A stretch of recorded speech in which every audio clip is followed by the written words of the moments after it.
Hello, everyone. I greet all the participants of today's Smart Rural Café, and I warmly and virtually welcome you to the Czech Republic. My name is Zuzana, and I am for the Smart Rural project. I am the national expert of Czechia, and both professionally and personally, I'm interested in the countryside and its landscape, its preservation and renewal, and I also live it and love it. Before Katerina and Veronica will present their successful projects and inventions in a while, let me tell you a few words about this village and introduce it to you a little bit. Mukarov is a village with 2,700 inhabitants located in the central part of Czechia and probably 30 kilometers far away from our Czech capital city, Prague. It consists of three formerly independent communities, and each of it has something typical. For example, the first one, Mukarov, has beautiful neo-Gothic church. I hope you will see it in the photos of presentation. And the village center used to be more like a weekend resort for the people from the capital. The second part, Serbin, was typical agricultural village. And the third one, Žernovka, gained its fame thanks to granite mining and stone masonry traditions. But things have changed a lot because a fifth of population of Czech Republic lives in five largest cities, and equally the same number lives in the small towns and villages such as Mukarov. And in this settlement category, the phenomenon of rural depopulation has occurred in the last 20 years. So the small villages with less than 500 inhabitants throughout the Czech Republic are losing its residents, so that these people can move to new family houses in village around large cities. So this is a big problem for the Czech countryside. But today we are here to show you examples that succeed. So I'm quitting this sad news and getting back to Mukarov, because it's the village that shows us how not to fight against these problems, or complain, but to solve this rapid increase of population who moved here mainly for commuting to Prague. And this is also related to coming together the newly established people, citizens, with the old settlers, increasing the capacity of education and other services, ensuring transport services and modern communication with the municipality. So let's take a look at it, and I give the floor to Katerina in Mukarov, and I wish you a pleasant and inspiring time with coffee or tea. Bye-bye. Thank you, Zuzana, very much. Hello, everybody. It's a big pleasure and honest to welcome you to our real coffee and introduce you a little bit what we are doing here at Mukarov. I am here with Veronica Zamanova. It's new addition to our team, but it's amazing coordinator of youth activities. And but before I give the floor to her, I would like to tell you something very briefly about our participation in Smart Villages initiative and in the project of the pilot action in smart rural areas for the 21st century, or like that project officially called. Just explanation of what you are seeing behind us. It's a little bit crazy, but we are really sitting in a club room for teenagers. But you will hear much more about it from Veronica. And now I will be successful. Try to share my presentation. Can you see it? Is it okay? Yes, we see it perfectly. Yeah. So I will probably skip the first slides because you have already heard the basic facts from Donna. Yes, please mute yourself if you're not presenting. Yeah, thank you. Okay, I found the. Okay.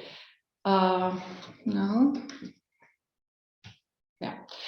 So just for your orientation, on the left picture, you can see the map of the whole Czech Republic. And that point there is almost perfectly in the middle of our state. And you can see that it's quite close to the capital, Prague.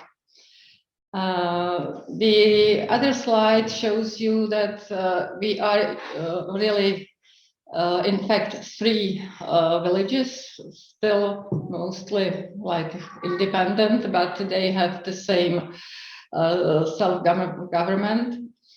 And on the left picture again, you can see this area sometimes in the mid-19th century.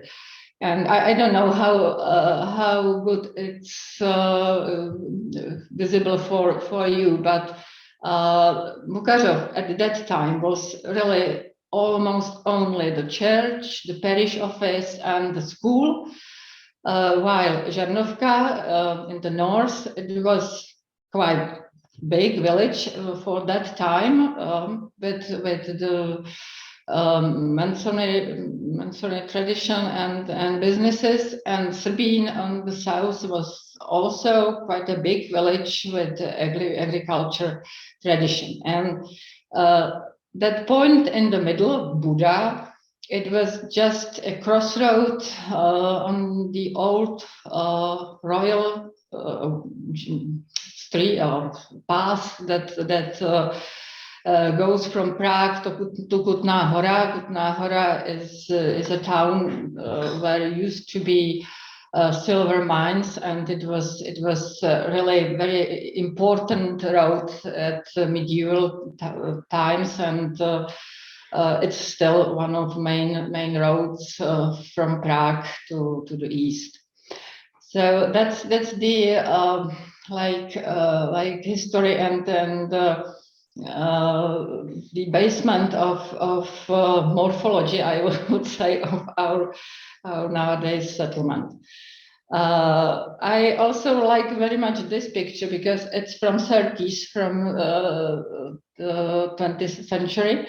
And you again can see that crossroad on the main road where used to be only pub and some few other businesses. And in the background or on the horizon, you can see that church Zuzana was spoken about. And you can also see that there was almost nothing in between, just several houses, but these houses already were built like summer houses for Prague citizens. So at that time, we were really something like a summer resort. And the reason why is seen on this map, because we are really surrounded by forests, very nice forests. So and we have also some lakes or ponds, in fact. So still we are something like a satellite, but on the contrary, not just satellite built on fields, but a satellite built in very nice nature and very nice area. You can look at also on these pictures, because now we call this region or micro-region Ladův kraj. It's on behalf of Josef Lada. It was very popular painter who painted such cute pictures like you see on that left picture, and that's something like ideal picture of our countryside and villages.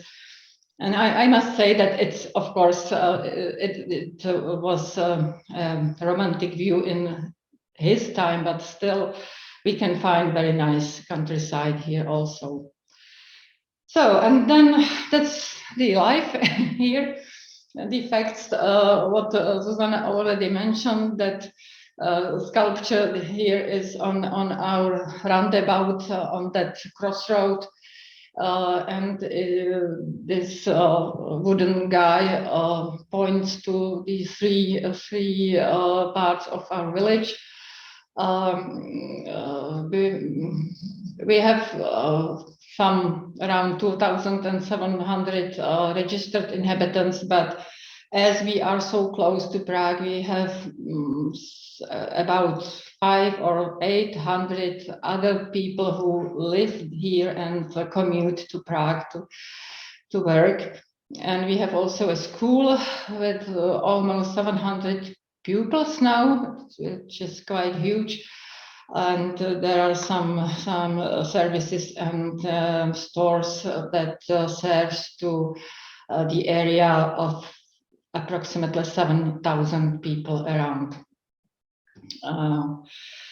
Our challenges which stem from these conditions are that we really fight with the extremely fast growth of population, so that's the opposite challenge than probably most of rural areas in Europe.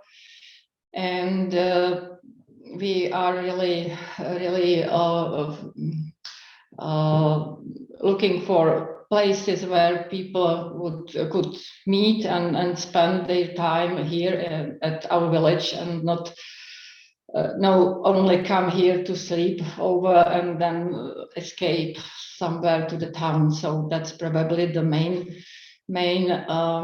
long-term challenge. But of course, we have to care for our roads, pavements, sewage system, etc. And this rapid growth of population has many consequences. What we have achieved, I will probably more just a very little bit more on the first points, but what I would like to mention here, that we have a culture and community center. We are sitting at that building here for like free time activities. We have also a small gallery. We have a public Wi-Fi network financed by European Union, and we are also a member of Smart Village Network since 2019. We are also a proud partner of Smart Rural 21 project. We were among the first 5 selected villages, and thanks to this, we have since 2020 a smart strategy. And the question is, how smart are we really? Sorry, I was mistyping there. We have a online payment system or facility. We are starting it right now, and I will go further to these examples. So here you can see how it looks like. That's just example of my personal account. If our citizens will want to pay for the waste management fees or for dogs, they can simply connect to the website and pay everything online. we are also trying to engage our citizens to participative projects. In these days, we are open the second call intended for a project that will focus to specific areas in our villages. In all three of them, we selected spaces that are owned by our community, and they are quite like free, and if there is possible any improvement, so our citizens can propose how these areas could be improved, and we dedicated not very much, but some budget for these activities. The procedure is that our people will propose through this web application, and then there will be a public poll about what should get the subsidy. There is our waste management system.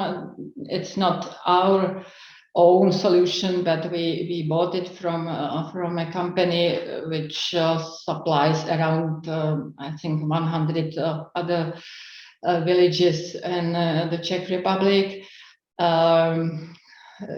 You can see again my personal account, because I to have the idea that we can see how many waste we produced in the last year, and the orange number is benefit I can get, and also you can see some discount I will get from that fee, and the blue button is that button through which I would go to the online payment system and pay these fees. So this is basically the motivation system, because people are really motivated to produce less garbage, less waste, and to select all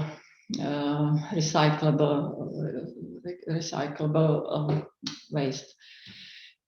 And here is what we are doing for the citizens here in our community center.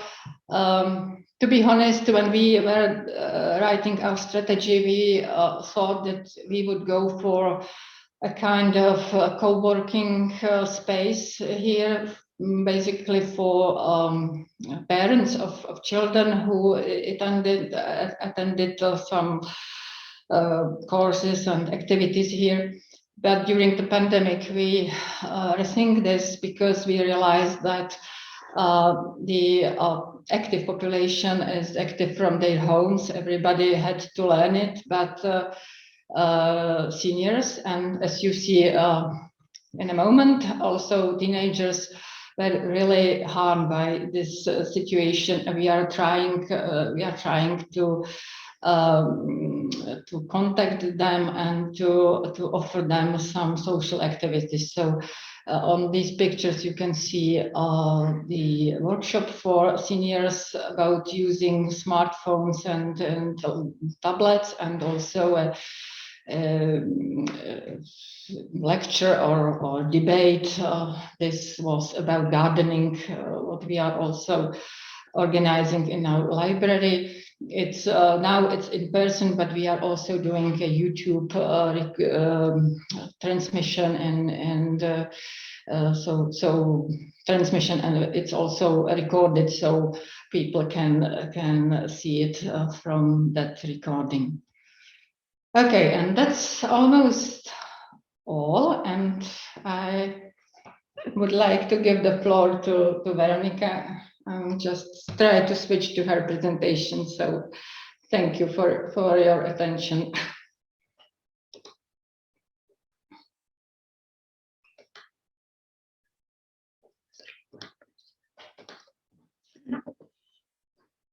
Okay, good morning, everyone once again.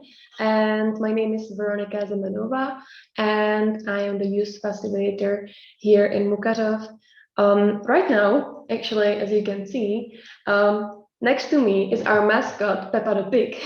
And behind us, there is also our mascot, Peppa the Pig, because we are in the room that we call Hangout for Teens, which is a club room for teenagers aged 12 to 17, but mostly 12 to 15, because here we only have elementary school, so they're mainly from Mukarov, from this elementary school. And they even made an Instagram for this mascot, as you will be able to see in a little minute. So, okay, how do I switch? I'm sorry. Yes, great. Okay, our main goals with the teenagers are meaningfully involve them in activities around the village, but also like help them from inside, because this project the main idea started with 2 questionnaires and also with some problems with problematic teenagers, like maybe making noise at night or hurting some people and drinking underage and stuff like that. So I'm trying to involve them with some new hobbies, maybe sports, board games, and also for them to have like a safe space where they can come basically anytime, they can text me anytime, and to have kind of like this big sister figure in their life so they can share their problems with me and stuff like that. So there is once a week a hangout with them. It was supposed to be twice a week, but now we are kind of understaffed for a little second. And there is one big event a month. And every week we do some different activities. You will see pictures just a bit later. And I also try to involve every week one important topic, like you can see here, bullying or mental health or self-harming, or I sometimes notice their inappropriate comments on sexuality or racism. So we try to talk about that too and have some workshops and brainstormings. Okay, here you can also see our projects, which I already said, the hangouts and the bigger events. And we are also wanting to build a workout playground. As Katerina already said, we are trying to search for places for the people to stay here and hang out here and not to go to bigger cities away. So we want to build a workout playground for teenagers on this like little plain area. And they actually are involved in that. And they had like a work, I don't know, like a presentation from an architect, and they also were polling for what they want on that playground. Also, you can see our main goals basically help them with from inside by talking to them, or maybe also connecting with the school psychologist or local social consultant, and also involve them in activities maybe with other people, like the seniors that were also harmed by COVID-19. Okay, here is the first example. It was my probably favorite event. It was around this Christmas, I think like 20th of December. And they were packing gift packages for seniors in our local retirement home. And they all helped. We packed about 42 packages, I think. And then 2 of them went with me, as you can see in the picture on the right, to give the packages to the retirement home and to like connect on a more human level, not just like not just transfer it and go away. I just a small comment that the gifts were bought from money gathered in a public collections. That was given by local inhabitants, and we just bought some stuff and pack it and we give to these seniors? Yeah, so the money raised for the gifts, as you can see on the left, Yeah. were like from our community, Mm. but then the teenagers helped them to pack it. And it kind of like started this collab between teenagers and seniors, which we'll be working with later. Okay, here are some pictures that you can see that like the teenagers are now, it's like a half a year we started this project, are now a really good group and friends. And this was actually like a gift for them for helping with the packing of gifts for seniors. So they had a sleepover. They didn't sleep at all, I can tell you. So I think they quite enjoyed it. They have all these fancy pajamas. And you can see on the picture in the middle, there was like 10 of them, but basically we have around 60 to 100 people reach with our posts and stories and stuff like that.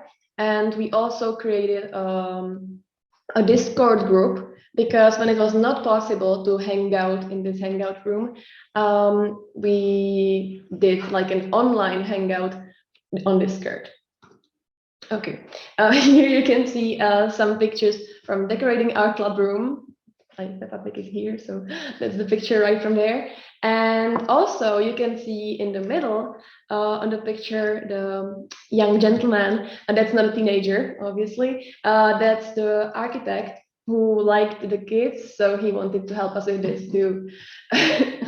So yes, but I actually don't have the pictures from the, I could say, like architect meeting with him. I have it on our Instagram, so you can see it there. Just like a little advertisement. Yes. And here you can see actually it was the first 3 slides were from like now, recent, and now you will be able to see like how the teenagers' connection are better now than before. So this was our first event ever. We had a turnout about 30 people, I think, 27, something like that. And we are like playing sports and having a bonfire. And I was actually really surprised, and that's what it all started. But actually, it was just like a free food kind of thing, and that's why the turnout was so big. But right now, I think it's really they want to connect more, do meaningful stuff, and maybe help with something too. Yeah, we also did a movie night and board games afternoon, but it was still in the really early stage. And this is our club room that was newly equipped. We got for free almost all the stuff, except I think you can't see it here yet, except the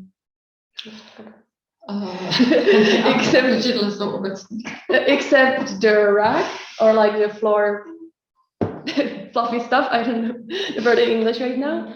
And the chairs were bought by the municipality for public events.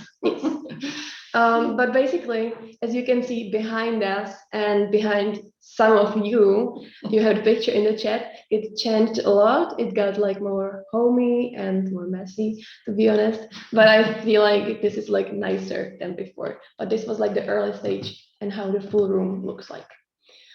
And just a few quick words about the playground.